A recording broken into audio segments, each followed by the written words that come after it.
آپ کو پتہ ہوتا ہے کہ بونس زیادہ ملنا ہے, بالکل. تو وہاں پہ پھر آپ فل فورس لگاتے ہیں کہ ساری فورس لگا دو کیونکہ بڑا آرڈر مل گیا ہے جی, بہت بڑا آرڈر مل گیا ہے, یہ آرڈر پورا کرنے کے لیے ذرا دن رات لگانے پڑیں گے, جٹ جاؤ سارے, اس کے بعد ذرا چھٹی بھی مل جانی ہے. تو یہ انڈرسٹینڈ کرنے والی بات ہے. میرے اللہ کی باتوں میں اتنے راز چھپے ہیں کہ اس کو آپ اگر انڈرسٹینڈ کرنا شروع کریں تو آپ سمجھیں گے اس بات کو, تو سمجھیں کہ بونس کا مہینہ ہے نا, تو ذرا سی محنت ہے. حالانکہ آج سائنس اتنی باتیں بتاتی ہے, ہم ہنس رہے ہوتے ہیں کہ جی رات کو یہ 10:30 بجے سے لے کے 2:30 بجے تک کا جو ٹائم ہے یہ بیسٹ سلیپ کا ٹائم ہے. تو تہجد کا ٹائم کتنے بجے ہوتا ہے؟ 2:30 بجے کے بعد ہی ہوتا ہے. بالکل. سو آپ کو یہ بتایا جا رہا ہے کہ جی انٹرمیٹنٹ فاسٹنگ کے اندر آپ یہ کریں, اتنے گھنٹے نہ کھائیں, اتنے گھنٹے نہ کھائیں. تو روزے کا ایک حساب کتاب پورا بتا دیا گیا کہ آپ کو 13 13.5, کیونکہ ہم عرب کی بات کرتے ہیں اور وہاں پہ اس وقت میں جس وقت کی ہم بات کرتے ہیں تو تقریباً کوئی 14.5-15 گھنٹے کا روزہ تھا. لیکن آج چونکہ ہم آہستہ آہستہ سردیوں میں آ گئے تو ہمارا وقت کم ہو گیا. ادروائز جہاں پہ روزے لمبے بھی ہیں وہاں پہ بھی لوگ رکھتے ہیں. تو ایک پوری سائنس آج ہمیں کچھ بتاتی ہے, تو ہم جیسے لوگ جو دونوں چیزیں پڑھ رہے ہیں تو ہم ہنس رہے ہوتے ہیں, ہم کہتے ہیں اچھا یار آپ لوگ بالکل صحیح کہہ رہے ہیں, ہمیں تو بیٹا بچپنے سے پتہ ہے, ہم نے سمجھا نہیں. تو چھوٹا سا بریک لیتے ہیں, بریک سے واپس آتے ہیں. بہار رمضان بہار رمضان بہار رمضان. جی ہاں, welcome back after the break. اور بات ہو رہی ہے معمولات زندگی کی. اس حوالے سے بہت سارے سوالات ہیں.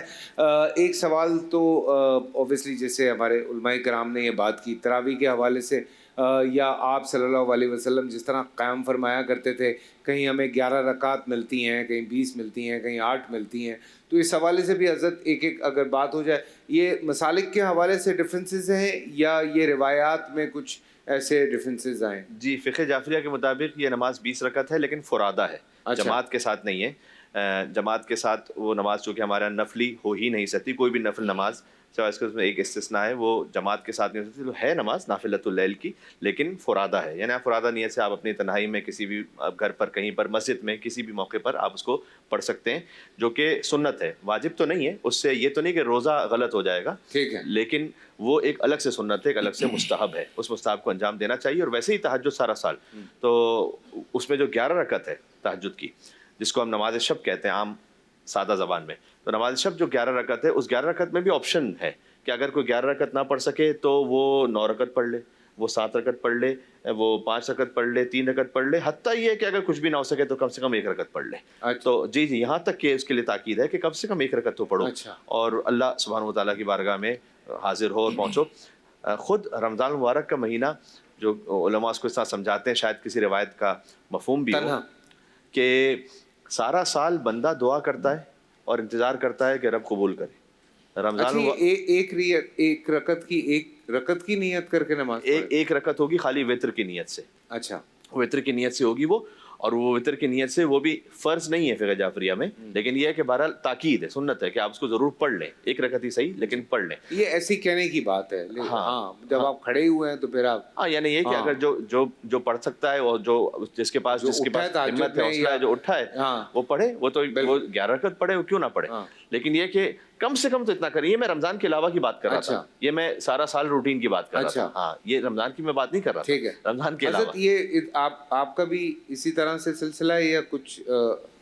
ہمارے ہاں 20 رکعت تراویح ہے. ٹھیک ہے, اور اس 20 رکعت کے لیے جماعت شرط نہیں ہے, یہ جماعت کے ساتھ بھی ہو سکتی ہے, انفرادی طور پہ بھی ہو سکتی ہے. ٹھیک ہے, ختم قرآن بھی اس کے لیے شرط نہیں ہے. ٹھیک ہے, ان 20 رکعتوں میں پورا مہینے میں پورا قرآن پاک پڑھا جائے. ٹھیک ہے, 20 رکعتیں ادا کرنی ہیں.